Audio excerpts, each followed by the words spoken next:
See Game Day.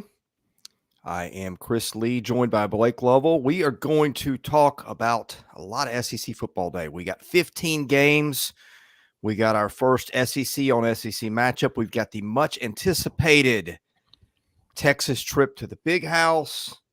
We got Tennessee and North Carolina State playing in Charlotte. Blake, we got at least a half dozen games here, I think, worth watching for one reason or another. And even on the ones that don't stick out, we're going to try to tell you some things of significance. We were just hours away from kickoff of our college football Saturday. Can't wait for it all. Yeah, before we hop in, as you can tell, I'm traveling. So if you guys get any technical difficulties on your side watching me, just say, hey, Blake, you don't look great right now on the screen. So maybe, go restart your internet or something. If that happens, we'll make it work. Before we jump into all of our fun stuff, though, shout out to Matthew Henson, a new member of the It Just Means More tier at Southeastern 16, which you guys can join as well. $3.99 a month. That is what we call the donation tier, not the cheer, Chris. Here at Southeastern 16, you can donate to the channel, helps us do more live streams, make more videos, all that good stuff. So we appreciate Matthew hopping in, Missouri fan, which, we may be asking some questions, not only about Missouri, but some other teams as well. Ole Miss win 80-0 today. We'll get back to that and jump into it. But before we get there, Sam, I'm not in my garage. So no, I'm not. Why would I do that? Why would I be in my garage? And I'm not near a vending machine. What's going on? Chris isn't near a vending machine. So no, traveling today. So all right, let's tell you first about our friends at Bet Online, the world's most trusted betting platform, your number one source for everything football, every stat, every matchup, live odds and spreads, even on my internet to bet on during the games. If you know your stuff, they've got that $200,000 mega contest. Pick 5 games against the spread every week for your chance at weekly prizes and a share of $200,000. When the game's over, play at the online casino, play some blackjack, over 150 slots games as well. Head to their website today, get on the action, bet online. The game starts here. Blake, I have ranked the 16 games in order that 16? I find them interesting. I have. And Chris, we're not going to go over all 16 in depth. Okay? I did 5. Okay. I put game rankings because I thought we were going to do like the top 5. I had no idea we were doing all 16.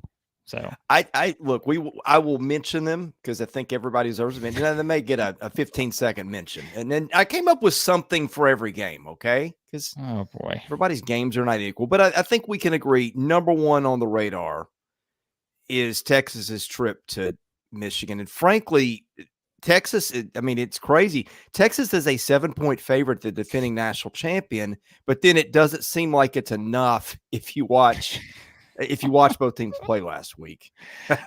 Yeah. Well, I think Sam nailed it there. We throw Sam's thing up on anyways. Yeah, I think if you watch Michigan play Fresno State last week, I did not look. I know it's obvious that this is probably the game that, it's a top 10 matchup and all that. I get it. But I actually did not have this at the top of my game rankings. I'll tell you the game I had in a second. But just for pure entertainment value, because I do think Texas, and we'll find out, right? I think Texas is I think they're much better at this point, this early in the season. I think, you guys talked about it. Michigan still feels like just a work in progress. And I know it's one game and it's so hard. We do this every year. Like we overreact to one game every single season, but like that's the difference, right, between football and baseball and basketball is you just don't get as many games. So you have to kind of take what you see in front of you. And Texas looked really good. Colorado State, Michigan, I think looked like teams still trying to figure some stuff out against Fresno State. But hey, this game is a road game, and so it's not going to be easy. But I just think Texas seems to be in a better position, but we'll find out. Here's my issue with Michigan. You've got to be able to score points in this era of college football. And I just don't know that I trust Michigan to score enough to keep up with what I think could be a juggernaut of a Texas offense. I agree. We said, it's funny. We were talking about like the subtractions from Texas offense last year. We saw one of those on display Thursday night is Xavier Worthy took his first touch to the house for the Chiefs. And, you're looking around thinking, hey, these are the guys that, they have to replace. And it just didn't matter. So in week 1, it didn't matter. We'll see, in the long haul how it looks. But they've still got a lot of playmakers there. We talked about the transfer wide receivers coming in. And so I don't know. I mean, it's a road game. I think that's, if you're banking on Michigan, it's that maybe they just weren't pulling out everything they have in week 1 against Fresno State, because why would they if they didn't feel like they needed to? But at the same time, Texas is, I mean, it's a playoff team from last year. I know Michigan was the national champion, but it's not like that Texas doesn't have, I think, the tools to go win this game. So, by the way, you can watch this one on Fox, so I guess you can watch it anywhere. I'm gonna have to get a new TV provider before kickoff today. Oh, that's right. Are you one of the left out DirecTV people? Wow. Yeah, and here's my issue. I would have switched later this week or already. I've got a Braves problem. You can't get them in all the ESPNs in most places. No. So no. Yeah, that's. I think if you are in the chat, let us know if you're a DirecTV customer and what your resolution is for this week. Are you waiting it out? Have you switched to somebody else? I'm just interested to know. I think I'm going Fubo. No, Chris, today. Hold on a second. Okay. We are streaming live on YouTube. Okay. YouTube TV is your solution. They don't have the Braves. I know, but listen, get the YouTube TV. Then go add the whatever that package is called, the Bally or whoever the is that an option? They have a separate package. I think you can add on. You have to watch it separately, so like it's a different platform or whatever. You guys can add in your thoughts. Like Hulu Live is another option, but I'm pretty sure that Bally has like a separate package you can do.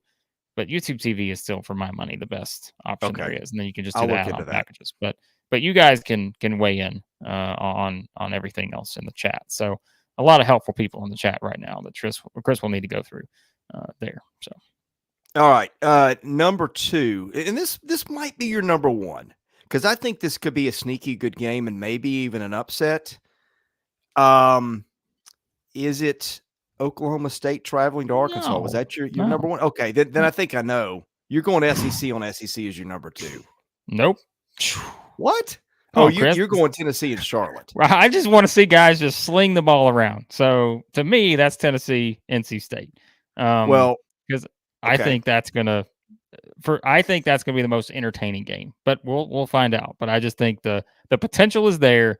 Tennessee's offense, NC State's offense, stars across the board in terms of playmakers. You got questions in the secondary for Tennessee. Can NC State stop Tennessee's offense? I think this is going to be a lot of fun. Well, here's the reason I ranked that one lower. When the line came out, it was 7. I was like, are you kidding me? And it's since gone up to 10. I still don't think that's enough points. I've ranked a couple games ahead of that one because I think they're going to be closer games. That goes into the process here. But I mean, that is going to be one I'm going to definitely be watching. I mean, Nico looked tremendous in week 1. I could see him having a get to New York Heisman Trophy kind of season. And the defense is kind of what I'm looking at there. I want to see if Tennessee can get some stops, because they're going to be facing, as you mentioned, a passing game in their own right. Yeah, I think it's going to be, again, I think just it's like we didn't really know in game 1, because we did try to do the mental gymnastics last week talking about Chattanooga and like, hey, it's not a bad, they're not a bad FCS team, but Tennessee just, as we said, the problem with playing Tennessee, if you're a team like that, is line of scrimmage, and it's a matter of you just cannot accurately simulate Tennessee's offense. Like, it's just, until you're actually out there, it's impossible. So what are you laughing about? How about that, Sam? Oh, well, I mean, that's nothing new. That's a daily occurrence, but anyway. That's nothing new. But anyways, I know Texas Michigan's the game that it's going to get all the attention as it should. But I think entertainment value, I'm looking forward to Tennessee and NC State. I think there's plenty of that there. Even though, like you said, that line has gone. Speaking of another line that I think has been interesting in terms of movement, and you can tell me where you have this one ranked in your rankings, but Auburn and Cal. That one was 13.5 at one point. Now it's 10.5 in Auburn's favor. I did not think it would go up, but I didn't necessarily think it would go that far down. Now, there may be something I'm missing. Again, I'm traveling. I haven't been exactly up to date in the past 24 hours on anything that I may have missed. But yeah, so I think that's one that I'm curious about, because I look at Cal, and they were a turnover machine last year. And I know the quarterback now is a sophomore instead of being a freshman, but I think Auburn's offense is going to be way better. We don't try to go too far with an Alabama A&M result, but I don't know. I think this is a tough game for Cal. Their defense is going to have to do it all. Now, last year that was an ugly game, Chris, as we remember. It was 14-10.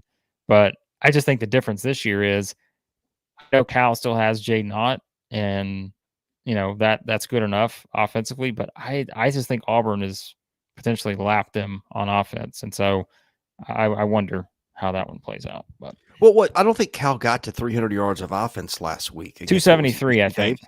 And they slowed it down. I mean, the model that I put together had this as a 14.5-point game, and I don't know. I just don't get it. Cal's having to travel across the country. Yeah, I don't know what somebody knows that we don't know, but that was one where I don't know. Well, here's what I think. I think it's are there still significant questions about Auburn's offense, and is it that much better? Like we did see last week, but I think, remember, the opponent is, it's just not the same opponent. And so Cal's defense, they've got some things like they can. I mean, we saw it last year, but I don't know. I tend to think that the reason it's going down maybe is because, I don't know. I tend to believe that it has to be something to do with just hesitation on going too far in the wrong direction with Auburn's offense, and maybe just getting overhyped after one game. But I'm with you. I tend to look at this game as one that road game. Their team that's got, they've got Cam Coleman. Like they just got a lot, and I just don't trust Cal's offense in terms of not making mistakes here. So yeah, we'll see. See, I had that as 6 on my list. I guess I bought into Auburn enough, and it's kind of dumb to do that after a pounding of Alabama A&M. But I just think what they had in the receiver room alone, Blake, even if they're not a ton better at quarterback, those guys can make plays that the guys he had a year ago couldn't make, and that takes a lot of pressure off Jarquez Hunter. That's going to open up some running lanes and some opportunities. I think just even if Peyton Thorne's not a ton better, I feel like their offense gets better just by what they've done and what they've got in the backfield. So I think their offense will have some easy opportunities, because I think they will force some turnovers and get the short field at least a couple times in this game. Yeah. And that's why I wonder if they run away with this one. But we'll find out. I mean, again, some of these are bigger spreads, and like we look at some of these SEC teams, and we saw how dominant they were in week 1 against inferior opponents, and we're like, okay, how far do we go with that, right? And I think that's always a dangerous game, especially, like I said earlier, Midwest Picker was talking about, you're betting on a road, team here as the favorite going into Michigan, the defending national champion. Like, that's a dangerous thing to do. And it's the same thing, with like Tennessee, and it's the same maybe with Auburn, where you're like, okay, these aren't just pushover opponents anymore. And there are going to be some things that we didn't see the weaknesses of some of these teams last week, but we know coming into the season, there were things we were talking about where like, that could be a potential weakness or something that is a work in progress. And so now we're going to find out just how much they get tested today in a couple of those areas. And I think it's the same for Auburn's offense, the same for Tennessee's secondary, those kind of things we talked about. So, so I'm curious. All right. So back to the game rankings real quick. You've got Texas, Michigan at 1. At 2, you have, what do you have? Kentucky, South Carolina? Arkansas, Oklahoma State. Arkansas, Oklahoma State. All right. Let's talk about that. I really want to see what Arkansas's got. Everybody it's kind of like they got Bobby Petrino, but yeah, they're Arkansas. Pittman's going to get fired, and Pine Bluff is beyond bad. But they scored 10 touchdowns in 10 possessions. We know Petrino has a history of making offenses better when Jimbo Fisher's thumb is not on them. And I just liked what they got out of Jaquindon Jackson and Taylen Green. Just the eyeball test, watch them like, man, these guys are athletic. They give them something they didn't have a year ago. The model that I've got's got this as a 5-point game, which means on a neutral field, they see 2 points difference between Arkansas and Oklahoma State. Spread on this one is 7. I just want to see, I mean, like if Arkansas goes into Stillwater and pulls the upset, which I think seems doable, we're talking about a very different outlook to the season for Arkansas. Yeah, I mean, I think with this number opened at 9.5, you said it's down to 7.5. I think Bet Online, maybe. Maybe I think 7, maybe. I'll find it. Okay. Yeah. So, I mean, you said it like it's still 9.5 at Bet Online. It's Oh, is gone it up and really? down a bit. Yeah, it's gone up and down a bit. And it looks like it actually may be swinging in the direction of Oklahoma State here, but I think it's you said what I was gonna say. It's the Bobby Petrino effect, in my opinion. Like it is, you're putting your trust if you're picking Arkansas as the plus 295 money line play here. You're doing it on the basis that you think Bobby Petrino can push the right buttons to get the most out of them in a game like this. We saw what they did last week, but now I think you are just banking on the idea that, okay, he's probably got a few extra tricks up his sleeve we didn't see last week. And now this is where you bring him out in a game like this. And so I'm curious, just like I said, with other teams too, where we saw what happened last week. Now we get real competition in terms of teams that can match up with you at the skill positions.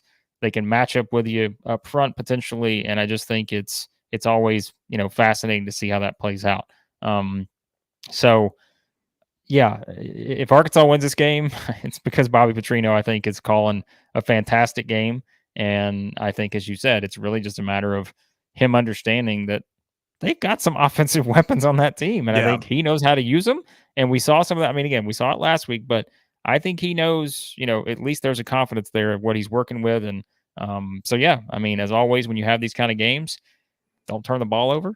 And you may be okay if you don't give the opposition a short field. So now the one issue we hadn't discussed is, can they stop Ollie Gordon? Well, yeah, that could be a problem, but that could be a problem, and that might be why it's 9 points. That could be entertaining. I think you're right at ranking that at 2. Like there's a lot of entertainment value, I think, in this game as well. So if you're looking at where did you have Tennessee, NC State? Do you have it at 3? I had it at 4. Yeah. So you had Kentucky, South Carolina at 3. Yeah, and that one. I mean, I could have put that one. I mean, you kind of have to put Texas, Michigan 1, despite misgivings about Michigan, because that's a game of national significance. That's 2 teams that got picked by a lot of people to be in the playoffs. So you can't really justify moving that one down from that spot. If South Carolina had just done anything on offense last week, I mean, I'm still intrigued. Don't get me wrong. I mean, they may come out and look a lot different. LaNorris Sellers is the kind of player that you don't have to face a lot. And maybe they get better. The defense was pretty good last week. I mean, Kentucky, we still don't know a lot about what it's going to look like offensively. New quarterback. You've had injuries at the tailback position. I've been a big believer in what they've got coming in, but we need to see it. And again, it goes back to what I said about Michigan. I just don't trust teams that can't move the ball. And I thought what we saw from Carolina in week 1 was problematic. Here's what I think is interesting about this game. I think the spread at one point was like 10.5, and it's 9 now in Kentucky's favor. But here's the bigger thing. And I think that our guy, Brian Edwards and Jay Greason, I think they brought this up on the betting show on Friday. The over-under in this game, 41. And so if you're looking at Kentucky as a 9 or 10-point favorite in this game, Chris, where the total is 41, like that kind of tells you something, right? Where you feel like, man, this could be a Kentucky's defense kind of controls things here a bit. And if you look at the last 3 games, I was looking at this the other day. If you look at the last 3 games these 2 teams have played, South Carolina won last year in Columbia 17-14. South Carolina won the year before in Lexington 24-14. And then Kentucky won the year before in Columbia 16-10. So like they have played lower scoring games and close games for that, part. And so again, if you're thinking Kentucky's just going to run away with this, at least the past 3 games kind of tell you that this is kind of how these 2 teams have played. They've played lower scoring games that have been, kind of decided by a couple possessions here or there in terms of how the game swings. So I think that's something that I'm curious about. And I don't remember if Brian and Jay were on this too, but I know I've heard a lot of people say this week. And remember, we're not just doing this from a betting perspective, but I think you can get good insight on where people stand on this game. Just like no part of this in terms of like, I just don't know what you're going to get from South Carolina. I feel like I know a little bit more about Kentucky, but can I really say that after only seeing them for a couple quarters last week? So I don't know. This is a tough game to call. Well, look, there's a couple things. Kentucky's offense, it has been a while since they brought any consistency. It seems like Mark Stoops is changing coordinators on that side of the ball every year. I don't know if there's we don't really spend a lot of time talking about that. I don't know what that means, why that's been such a problem. You've also got a quarterback in Brock Vandagriff. Last year at Georgia, didn't complete a pass. I mean, think of all the games Georgia had that were blowouts. He was 0 for 3 on the season. And now, look, to be fair, I think there was a lot of stuff in the air about landing spots before that season was over, and Kentucky got mentioned. So I guess if you're Kirby Smart, you're thinking, I already know my quarterback's going to Kentucky. Why am I going to groom him, for a team in our league we're playing next year? So I get that, but there's enough questions with Kentucky's offense. And you brought up the other thing, this matchup, you just have some teams in this league that no matter what is in front of you, like Tennessee, Florida, one of those. How many times have we gone to that game thinking Tennessee would win and Florida pulled a shocker? For whatever reason, Shane Beamer's kind of had their number. So I don't think this is a slam dunk either. I have a hard time trusting what I saw offensively. And I'll tell you the other thing, Blake, if Rocket Sanders had looked better last week, then I'd feel a little bit better. But I'm just worried. He just doesn't seem to be anything like the back he was 2 years ago. Well, Mike brings up a good point here, and the guys were also talking about this week, was you look at the injury history and how it's impacted this series with Kentucky and South Carolina, which certainly plays into the number, as we said, these being lower scoring type games potentially, and how South Carolina, has taken advantage of some of those opportunities. And so, so I think that is kind of interesting too. It's kind of one of those weird things that's played out in this series history, but I could still see a similar setup here, though, because again, like we said, we have unknowns in terms of the scoring on both sides. But you said it. Maybe this is just one of those games that's just bound to be close somehow, even if it's not pretty. But it's almost like sometimes we look at week one and we're like, it's the hardest to predict is week one because you just you spend all off season thinking about these teams and how is it going to differ from your expectations. But I almost think it's like week two when you have what you see in week one, you're like, okay, then how do we start to figure out an SEC on SEC game when you have some of these teams, especially like you said, South Carolina barely beats Old Dominion last week. Everybody's, oh no, what's going on? And then, Kentucky only plays 2 quarters and 5 minutes or whatever it was. So yeah, like it's just sort of a different setup, but Kentucky's a almost double-digit favorite, you would think, for a reason. And so, I think curiosity is high for this one. Here's another one where I have curiosity. I actually ranked this one a step ahead of Auburn, Cal. Mississippi State and Arizona State. 2 1-0 teams, both dominated the stat sheet offensively last week. Kenny Dillingham feels like he's got Arizona State in a much better position. They throttled Wyoming last week.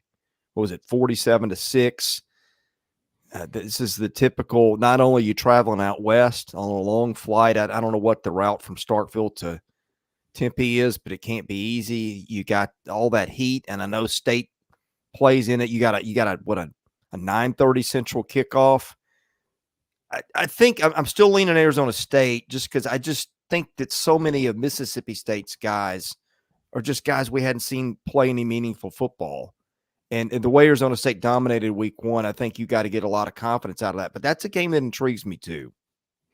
Just quickly to shout out Dylan here. He gives us the $1.99 super chat. We appreciate that, Dylan. Chris, Brock Vandagriff was 0 of 3 the previous 2 seasons combined. Last year, 12 of 18.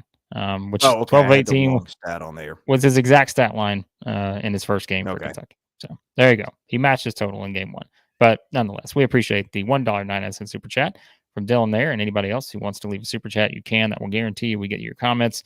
I think Mississippi State's another one of those teams where it's like you kind of knew what they would do to Eastern Kentucky. But now we came into the season thinking this is a big rebuild for Jeff Lebby. We're curious to see how it plays out. And now, I keep calling it the Pac-12 after dark game, right? But it's not really that anymore. Man, shout out Pac-12, Chris. But it's what is it? The Big 12 after dark now game here with this one. So at least for yeah, this I mean year. late. Yeah, it's late at least for this year. So late start. But yeah, this is another one where like if I were a hardcore bettor or whatever, which again I'm not, but it's almost thinking, man, I don't know what you're going to get here from Mississippi State. I don't have a great feel just based on what we saw a week ago, because remember, again, the expectation was that they're just having to reload at a lot of positions. And how quickly that comes together, I don't know, but this will be a great opportunity to find out, right? Because this is, as we said, I mean, think about it, if they win this game, right? Then, maybe you start to change your expectations a little bit for Mississippi State. And again, I don't know if that happens because I think the number now, it's only 5.5 in Arizona State's favor, but this is one of those games you expect to get on up there. I think the over-under is almost to around 60 now. So, yeah, but curious to see what Jeff Lebby's offense does here against the Sun Devils.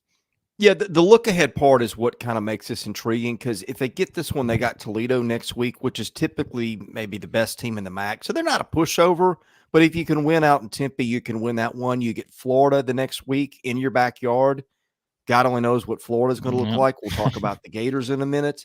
And then, okay, then comes a brutal portion. You got to go to Texas, and you really don't have a super well. I mean, the Arkansas game, that's in your backyard, so maybe you got a shot. I mean, I think if you win today, you can kind of squint and see a bowl. You don't, and that's going to be hard to do. Yeah, Toledo, for what it's worth, just I had to look it up real quick. Yeah, they were picked second in the MAC. They got 3 first place votes. Miami of Ohio was picked first, so pretty close, neck and neck. So yeah, that's still a tough game, no matter what, probably. So, all right, Yeah, what else we got? State would be about a 10-point favorite next week based on what I've got right now, I think. So yeah, there you go. All right, Chris, we've got 1 through 5 complete, 1 through 6. 1 through 6, and I thought there was a big drop off between 6 and 7. Oklahoma Temple is my next game. And they're going to, they beat Temple last week. It's Houston this week. And I think they're going to win probably by 30 or more, but I want to see a little bit more out of their offense. Want to see what they do. I haven't looked it up. I'm presuming they're going to hold Branson Hickman out. They'll get him a chance to maybe experiment with some O-line combinations, but I want to see them put their foot down a little bit more offensively. I know they pulled Gavin Slawchuk early with I think a soft tissue issue. I just want to see the defense. I feel like we know what we're getting, but I want to see more out of that offense. Yeah, Oklahoma's 27.5, something like that, 28-point favorites in this game. Like you said, I think it's certainly, I think they should take care of business. But I mean, that was the talk, right, coming out of it, as we talked about. You had multiple wide receiver injuries too last week for Oklahoma. Yeah, that also, and that's so. I think that's I think that's going to be a big talking point moving forward. But this is the team they should beat, and yeah, I think this is probably one that if you start to get into these range of games today, it's looking at things like that, like teams that you saw that were dominant score wise in week 1, and now you kind of take some of those things that people are like, well, that wasn't exactly great. I think what we were talking about, the third down conversions or that kind of stuff, and yeah, so like I think that's kind of what you're trying to see out of these games here, where they're still 4 touchdown favorites. It's just you want to, like you said, see them kind of put the foot down a little bit on these kind of opponents. So I've got Florida Samford at 8, and that's for 2 reasons. One, DJ Lagway. Number 2, it's already going poorly for Billy Napier, and I don't see where that has got a great ending. And number 3, we remember what happened the last time Samford and Florida played. Boy, don't remind anyone. Well, don't remind. Yeah, I mean, this is like that full on, just what could happen here type game, where it's you're thinking, okay, as bad as it was last week, it can't possibly be one of these games, and we've seen this so many times, right? Where it's like, come in 36.5 point spread. And you're thinking, all right, come on, guys, this isn't even going to be close. But then maybe you see like early on, you're like, oh boy, it's 7-0 at the end of the first quarter, 7-3, and then oh boy, like what's going on here? And is that hangover effect there? It shouldn't be for this game, but like you said, I think this thing is it's wild that we're here one game into the season. But I mean, and we talked about like Florida's schedule is so brutal. Like, if you want to chalk this one up as a win, go ahead. But you just keep looking forward after this. You're thinking, oh boy, like how does this all wind up for the Gators this season after what we saw in week 1? Next, we've got Alabama, South Florida. That was a lot closer than anybody expected last year. Now, I think that Alabama had some internal turmoil coming in around the quarterback position coming into that game. I've got a source that's tied into that program that kind of told me that was a dynamic in that game last year. And I think now that South Florida put a scare into Alabama last year, it makes it a little less easy for Alabama to overlook the Bulls this time. But Alex Golesh really improved that program a year ago also. So there's that. Big baller. I think Alabama wins comfortably, but if it doesn't happen that way, we do have last year to look at. Well, Big Baller Brad has checked in this morning, Chris. Also part of it just means more tier here at Southeastern 16. Now, Big Baller Brad has been consuming our basketball content this week. Our interview with John Rothstein talking about the Tide, and also our interview with Alabama's Chris Youngblood as well. But Big Baller Brad weighing in. This is my stone cold lead pipe lock of the week, Chris Lee. All right. Okay. This game looks nothing like it did last year. That is my guarantee to you, is that I just cannot imagine this game looking anything like it did last year. That game was brutal because, like you said, the quarterback carousel last year for Alabama at this point in time. And yeah, I still think this one should be a bit better for the Tide here. And remember, this is also in Tuscaloosa. So I think that is also a difference here in this particular one. So, we said, and I keep saying, I've repeated it twice this week, I don't think Western Kentucky is as bad as people thought they were in terms of coming out of that score-wise. Alabama beat up on a pretty good Western Kentucky team. So anybody who was predicting the downfall of the Crimson Tide, I don't exactly think you saw any signs of that in week 1, but we'll find out how it looks in week 2 here for the Tide. Okay, next one up, A&M. You really did rank all these games, Chris. I did. Well, there's a little something to look for. I'm excited to get to number 16. I'm really excited. Yeah, that'll be a real whiz bang matchup there. But no, seriously, you want to see Connor Wegman get better. You want to see more confidence out of their passing game. That's kind of my thing to watch with them and McNeese, because if they don't, boy, you really got some questions. I'll give you that one. And on Ole Miss, I'll tell you what, if I were a betting man, I think Ole Miss in 41.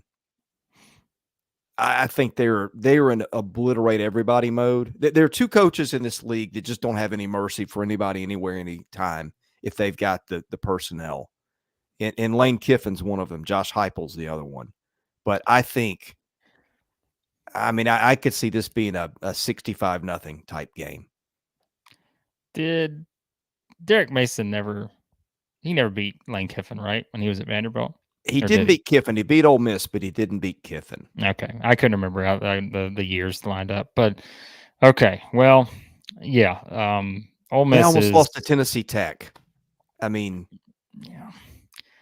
I think it's 43 on Bet Online right now is the number for that one. Not enough. I'm kind of with you. I think Ole Miss, I just think they are – you and I in our composite rankings in the staff rankings, I think we continue to be the high men on Ole Miss. Like, we keep ranking them at 2 in the SEC behind Georgia, right? Did you rank them at 2 last week? I had them 2 before the season. I did too. I had them at 2 as well. So I think we continue to be the hype men for the Rebels here at number 2 in the league. But I'm with you.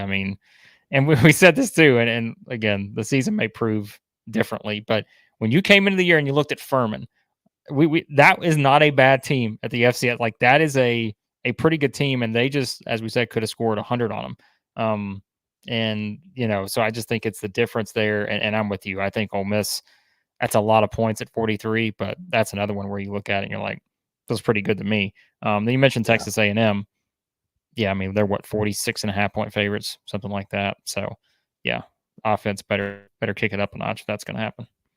All right, next one up, Vanderbilt and Alcorn State, alma mater of Steve McNair. Van Diego. Van Diego. Going to Van Diego tonight. Week 1 upset over Virginia Tech. Diego Pavia, the SEC Player of the Week. You just want to see Vandy take care of business, and really what you want to see is you want to see Pavia out of the game by halftime. Give your backups a chance. Build a little bit more confidence, because I think, look, if he gets knocked out of a game, and I still think it's going to be a struggle for them to get to a bowl with him. But if he gets knocked out, they have no shot without him, because the drop off from him to their other guys is pretty enormous. Any chance that Vanderbilt fans are like, okay, we just got the huge high in week 1, and now in week 2, like, are we going to play around with Alcorn State? And I don't think so. I think the Commodores handle their business here as well. And yeah, Van Diego, a term that we coined here at Southeastern 16. So there you go. Next up, LSU. Only thing here, I mean, they're going to clobber Nichols, but you want to see more discipline. I say the same about you sometimes, Chris, to be honest with you. It's the same thing I say. Yeah, I think you're right about that. As we said, Brian Kelly was far from pleased with how that USC game wrapped up there. And yeah, I don't have a lot to add. I mean, they should handle their business against Nichols. I got Missouri Buffalo 15. Oh, Matthew, did you hear that? Matthew just joined the It Just Means More tier, and we've got Missouri and Buffalo at the bottom. Well, here's the reason. I just think Missouri's going to clobber them, and I've just got fewer questions about them. Like, I want to see some things out of A&M and LSU. I want to see how Vandy handles its business. But Missouri, what is there really to watch here? You know what I mean? You've got a, well, I know, but it's not having issues to address kind of works against you in my ranking of games here. And so that's a good thing if you're Missouri. I was always going to pick on your last game, no matter who it was. So, well, last really one is Georgia and Tennessee Tech, which is I forgot about that one. Well, there you go. Yeah, well, exactly.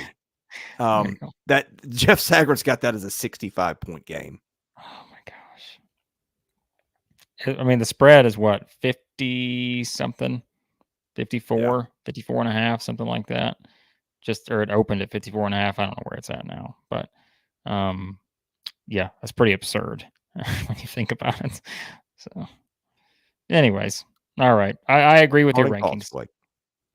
No, I think we're going to open it up to the people here for a few minutes. So if you guys want to jump in, you have any questions, any comments, any super chats, again, if you leave your comments and it's a super chat, guarantee we'll get to it. As long as you don't start getting too profane with the profanity or anything. You can't have any of that on here, but you can leave a super chat and we'll get to it.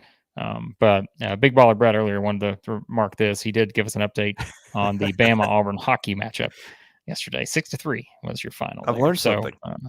Scoreboard on that. So more hockey scores next time around. When we catch up with you guys later tonight, remember we do our Saturday night reaction show. That will be a bit later on this evening. So we will have that for you tonight. My internet is TBD on that. But yes, we will have your live show for you tonight. And that'll probably be, because the Tennessee NC State game, we'll probably be doing that towards the end of that game. So just, again, mark down your notifications and all that to turn that on for tonight. So anything we missed, any upsets that you're calling out there in the crowd, anything of interest, any storylines we're not looking at? If you're switching to, if you got DirecTV, what do you do this week? Do you stick it out, or do you make a change to somebody else? Leave all those things in the comments. Give us your score prediction for your favorite team. Like, give us your final score. Like, some of you, if you're Ole Miss fans out there, get creative. Georgia fans as well. But give us a final score for your favorite team's game today. But yeah, Arkansas wins today. They're woo pigging, Chris, for a while They here. are. If they win this one, it's going to be all aboard the hype train after this one. So If they win that one today, that game with Auburn in 2 weeks gets really interesting. yeah, it does. It does. So, all right. If you guys don't have anything, we're going to hop off. Again, be sure to check in around probably about 9 Central, something like that tonight for the live stream. Again, that's TBD on the time. All depends on where we're at in the Tennessee NC State game. And yeah, we'll do a bit of a wrap up a bit later. But anything else, Chris, before we hop off? No, just want folks to know we cover football, baseball, basketball year round. And the best way to know when we go live is to hit that subscribe button and enable your notifications. We are going to be putting out a lot of content this football season. It's not just football. We'll be engaged in basketball and baseball too. Did a baseball show that I think we put up yesterday or maybe today.